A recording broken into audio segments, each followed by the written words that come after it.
The salvage vessel Meridian's Echo drifted through the debris field of what had once been a Velcorn colony transport. Grace Chen moved through the wreckage with practiced efficiency, her helmet's display highlighting pockets of valuable materials amid the twisted metal and shattered dreams. Beside her, Ezra navigated the void with equal care, their magnetic boots clicking against hull fragments. Reading faint power signatures in Sector 7, Ezra reported, his voice crackling through the comm. Could be intact power cells, Grace acknowledged with a brief nod, though she knew he couldn't see it through her polarized visor. They had been partners for 3 years now, long enough to develop an almost telepathic efficiency.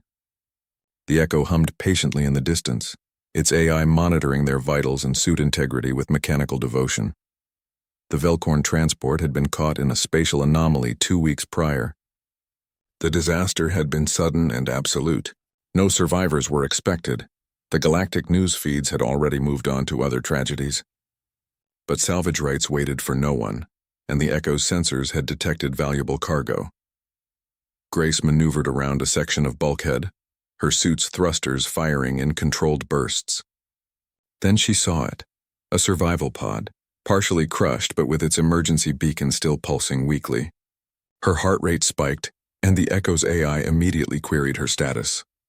"I'm fine," she muttered, though that was about to change. "Ezra, I've got a pod." "Still active." "Impossible," Ezra replied. But she heard his thrusters engaging, bringing him closer. Nothing could have survived this long without... Grace was already moving. The pod's viewport showed frost on the inside, but beneath it she could make out movement. Something small, something alive. The manual release took precious seconds.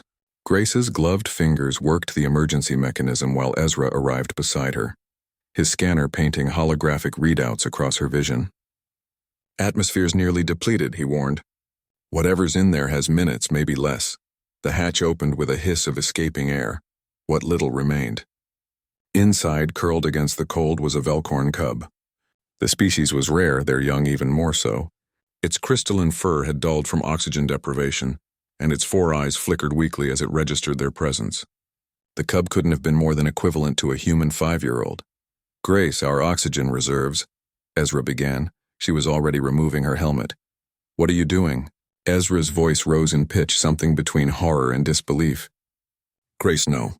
The Echo is 12 minutes away at emergency thrust." Grace's helmet came free with a click. The void didn't take her immediately. Her suit's emergency protocols engaged, creating a temporary atmospheric shield around her head, good for perhaps 90 seconds. She reached into the pod and pulled the cub into her arms. Its breathing was shallow, desperate. Without hesitation, Grace placed her helmet over the cub's head. It was too large, designed for human proportions, but the suit's adaptive seals engaged automatically. Oxygen began flowing. "Echo emergency extraction," Ezra barked into the comm. "Authorization Ezra 7 Alpha. Life support failure. 2 to retrieve." Grace couldn't speak, the void was already pulling at her lungs, but she held the cub tight, feeling its crystalline fur begin to warm, its breathing steadying. 60 seconds left on her shield. Ezra grabbed her arm, his own suit's tether extending to lock onto hers. "You stupid, beautiful idiot," he whispered, firing his thrusters at maximum. They began rocketing toward the Echo, but Grace could feel her vision darkening at the edges. 40 seconds. The cub stirred in her arms, its eyes focusing. Through the helmet, it looked at her with something like understanding. Its small, 3-fingered hand reached out to touch the faceplate, pressing against where Grace's face would have been. 20 seconds. Grace's lungs screamed. Her body demanded breath, but there was nothing to breathe. The emergency shield was failing, wisps of vapor escaping into space. She could see the Echo growing larger, its cargo bay doors opening like welcoming arms. 10 seconds. The cub was crying now. At least, that's what Grace assumed the strange harmonic vibration meant. The sound carried through their contact, through the suit directly into her bones. It was thanking her. Somehow, across species and language, the cub was thanking her. 5 seconds. Everything went dark. Grace woke to the sterile white of the Echo's medical bay. Her throat felt like she'd swallowed glass, and every breath was a conscious victory. Ezra sat beside her bed, his face a mixture of relief and exasperation. "The cub?" Grace croaked. "Alive. Healthy. already eating us out of ship stores. Ezra leaned back, shaking his head. The Echo logged the incident, transmitted it automatically to the salvage guild. Grace tried to sit up, wincing. Are we in trouble? Quite the opposite. Ezra pulled up a holographic display. Grace could see the Echo's incident report, but something was different about the classification. Where it should have read Emergency Protocol Human Life Priority, it now displayed something else entirely. New priority, life first. The AI rewrote its own core directive, Ezra explained, wonder creeping into his voice. Based on your actions, it determined that human life priority was too narrow. It's already transmitted the update to the fleet network. Every human ship with a learning AI is adopting it. Grace looked at the report, at the timestamp marking the moment she'd removed her helmet, the moment she'd chosen. The Velcorn government is calling you a hero, Ezra continued. The cub's name is Kesseth. She's royalty, apparently, fourth in line to the crystalline throne. Her family is offering, I don't want a reward. Grace interrupted, her voice rough. I couldn't let her die. I know. Ezra squeezed her hand.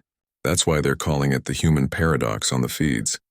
You had every evolutionary reason to prioritize your own survival, but you didn't. Grace closed her eyes, remembering the cub's hand against the helmet, that moment of understanding. She was a child, Ezra. What else could I have done? The question hung in the air of the medical bay, unanswered and perhaps unanswerable. Outside, the Meridian's Echo continued its journey through the stars, carrying within its databanks a new understanding of what it meant to be human, and a new directive that would ripple across every human vessel in the galaxy. Life first. Not human life, not specific life, just life. And somewhere in the cargo hold, a small Velcorn cub slept peacefully, wrapped in thermal blankets and dreaming of the strange, soft creature who had breathed her last breath into a stranger's child.